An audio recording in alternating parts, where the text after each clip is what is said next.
শ্রদ্ধা নিবেদনের জন্য প্রস্তুত কেন্দ্রীয় শহীদ মিনার। প্রথম প্রহরে শ্রদ্ধা জানাবেন প্রধান উপদেষ্টা সহ সর্বস্তরের মানুষ। সেখানে আছেন সহকর্মী আরিফুল ইসলাম। আমরা যুক্ত হচ্ছি আরিফের সাথে। আরিফ, শ্রদ্ধা জানাতে কতখানি প্রস্তুত শহীদ মিনার? আর মাত্র কয়েক ঘন্টা বাকি আছে। নিরাপত্তা পরিস্থিতির বিস্তারিত জানাবেন আমাদের। জি, নিশ্চয়ই।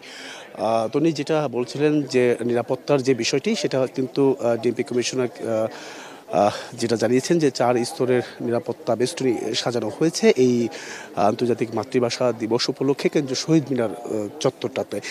আমরা দেখতে পাচ্ছি যে ইতিমধ্যেই এসএসএফ থেকে শুরু করে যে আইন শৃঙ্খলা বাহিনী রয়েছে প্রত্যেকেই যাদের অবস্থান থেকে তারা নিরাপত্তা চাদরে ঢেকে রেখেছে এই কেন্দ্রীয় শহীদ মিনার, যাতে করে কোনো প্রকার বিশৃঙ্খলা সৃষ্টি না হয়। এর পাশাপাশি আমি যদি একটু দেখাতে চাই যে সব ধরনের প্রস্তুতি সম্পন্ন হয়েছে ইতিমধ্যেই, কারণ আপনি জানেন যে রাত 12:01 রাষ্ট্রপতি এবং কি পরবর্তীতে প্রধান উপদেষ্টা সহ উপদেষ্টা মণ্ডলীর সদস্য ছাড়াও রাজনৈতিক নেতৃবৃন্দ সহ সামাজিক শিক্ষক সহ প্রত্যেকেই আসলে আসবেন এবং কি এই বীর শহীদদের প্রতি শ্রদ্ধা জানাবেন, ভাষা শহীদদের প্রতি শ্রদ্ধা জানাতে আসবেন।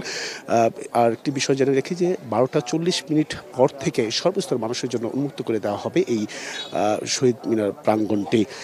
ইতিমধ্যেই আমি যদি একটু জানাতে চাই যে শাইনি চুলে এখন হবে সব হেয়ারস্টাইল। সিল্কোর দ্বিগুণ শাইনি চুল প্রতিদিন। শহীদ মিনার যে বেদি রয়েছে সেই বেদিতে কাউকে প্রবেশ করতে দেওয়া হচ্ছে না। পাশাপাশি বেদির পাশের সামনের যে সড়কটি রয়েছে সেটাও কিন্তু বন্ধ করে দেওয়া হয়েছে। আর এছাড়াও যে অন্যান্য যে সড়কগুলো রয়েছে সেখানেও নিরাপত্তার দিয়ে কাউকে আসলে বিনা কারণে কেউ যাতে প্রবেশ করতে না পারে সেই বিষয়টিও কিন্তু আমরা দেখেছি। তো সেটা আসলে যে ভাষা শহীদদের প্রতি শ্রদ্ধা জানাতে আসবেন অনেকেই উৎসুক সাধারণ মানুষ, তারা কিন্তু অপেক্ষা করছেন রাত 12:40 যে পরবর্তীতে তারা যে প্রবেশ করতে পারবেন সেটার অপেক্ষায় তারা কিন্তু অপেক্ষা করছেন। একমাত্র উদ্দেশ্য হচ্ছে এই ভাষা শহীদদের প্রতি শ্রদ্ধা জানানো।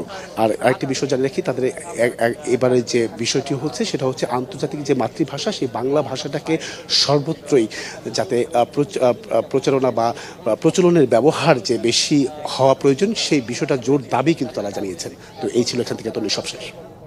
আরিফ, আপনাকে ধন্যবাদ। দর্শক, আমাদের সহকর্মী আরিফুল ইসলাম যুক্ত হয়েছিলেন শহীদ মিনার থেকে, সেখানকার সবশেষ প্রস্তুতির তথ্য জানাচ্ছিলেন আমাদের।